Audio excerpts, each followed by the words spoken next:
How's it going, everybody? Texas Man here. I hope you guys are all having a fabulous day. Please give this video a thumbs up if you guys really enjoy it. Subscribe, of course, if you guys haven't already. Also hit that bell notification button if you guys would do me the biggest favor of all of doing that as well. And if you guys have subscribed, thank you guys for doing so. It really does mean a lot to me for your guys' love and support here for my channel.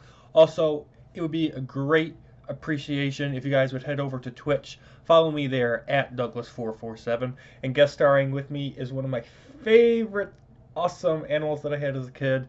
He's from a TV show where it was these two guys and this dude Zumo, and they went on little adventures together. And I have a friend that's like, just put this dude in the video just for fun. So yeah, there you go. Enjoy. He's here. So, okay, got that out of the way. So, of course, we're going to be talking about Spy Kids 2, The Island of Lost Dreams. This film came out 1 year after the original, and I didn't know this, but I watched back-to-back Spy Kids 2 and Spy Kids 3, but all three Spy Kids movies were done back-to-back. So the first one came out in 2001, the sequel, which we're going to be talking about here, came out in 2002, and the third one came out in 2003. Kind of like what they did with Lord of the Rings and the Hobbit films, for example. Which means that everybody doesn't have the ability to age all that much. Everybody looks like the same, which allows the actors to keep their roles and do the role that they need to accomplish. This movie is PG, and it's about 100 minutes, and this film was slightly better than the original, but on a personal level, I don't like this movie as much as the first one. I think this is personally the weakest out of all three, and I know that might be controversial, and I can't wait for the comment section to explode, because you're like, what, you think the third one's better than the second? Yeah, I do, but personally, that's a personal thing. Critic-wise, I think this movie is better than the first one for sure, but it's got its problems. And so, of course, we're going to be talking about positives and negatives, and then I'll give you guys my final score. So, first of all, the opening scene in this movie is amazing. I love the fact that this movie opened up with the amusement theme park. It was really well done. This movie is also filled with much better designed and cooler gadgets. I know I said in the first one that every gadget kind of felt like just some sort of normal, average, ordinary thing in life. They put a twist on it and they consider it a gadget. In this film, it actually feels like they're using spy technology. It makes it feel like you're actually using things that an actual spy would use. Yes, it's still got the cheesy, corny stuff in there from the first movie, but not as much.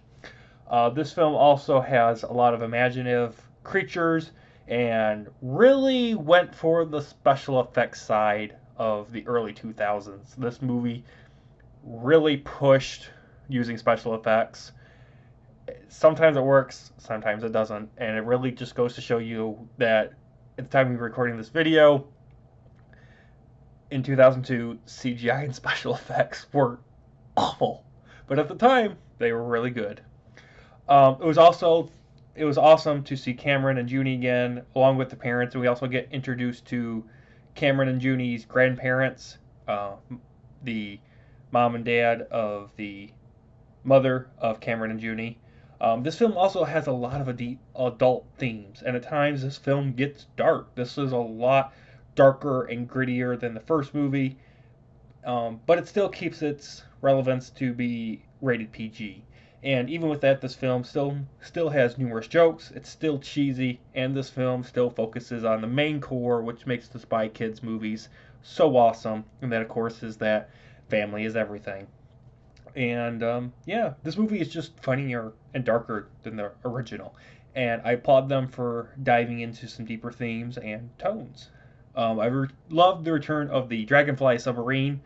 I was happy that this movie spends a lot of time on the island and it explores it in depth. It doesn't jump around from location to location to location. It spends most of the runtime on the island, and I'm happy with that. Also, this film has a never-ending dropping volcano scene, which I thought was pretty cool. And a lot of the new characters that are in this movie and the cast just were really well done. I enjoyed everybody that was brand new, and a lot of the side characters from the first movie returning. They did a great job, especially the scientist that was on the island. For negatives, though, the OSS and OSS Junior, they're really a bizarre agency, to be honest. They just blame people for problems just immediately. And it was kind of silly. Lesser known and interesting characters do return in this movie from the first film, but they don't do anything of interest and they don't grow as a character. So there were certain characters I was happy that returned, certain ones I just like, why are you here? So that really drove me insane. The island shutting down all electronics within a mile radius kind of gave me Lost vibes. The TV show Lost gave me Lost vibes a lot. At times, the audio actually cuts out. Like it'll go up and down, and sometimes when someone's talking, the audio just cuts for a split second. And if you're not noticing it and looking for those types of things, it's passable. You won't even notice it. But for me, I noticed. The villain, extremely obvious in this movie, more than in the first one.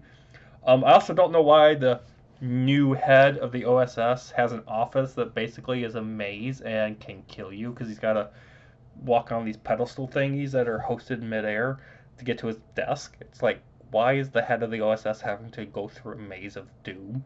It's really stupid.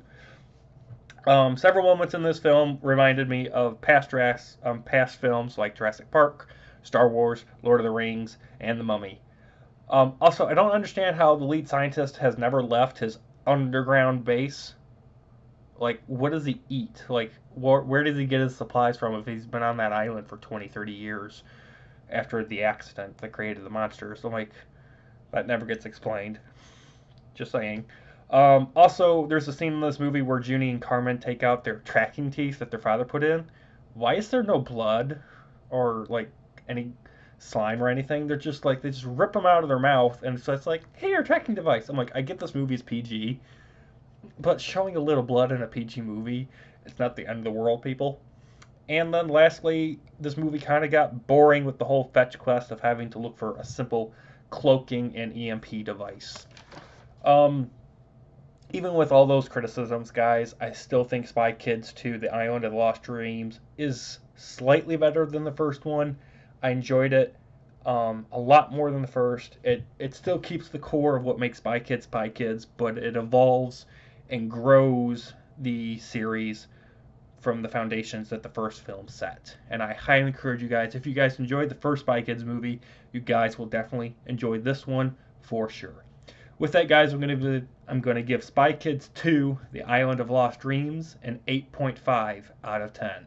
Thank you guys so much for watching. Look forward to my review of Spy Kids 3, Game Over, coming out very soon.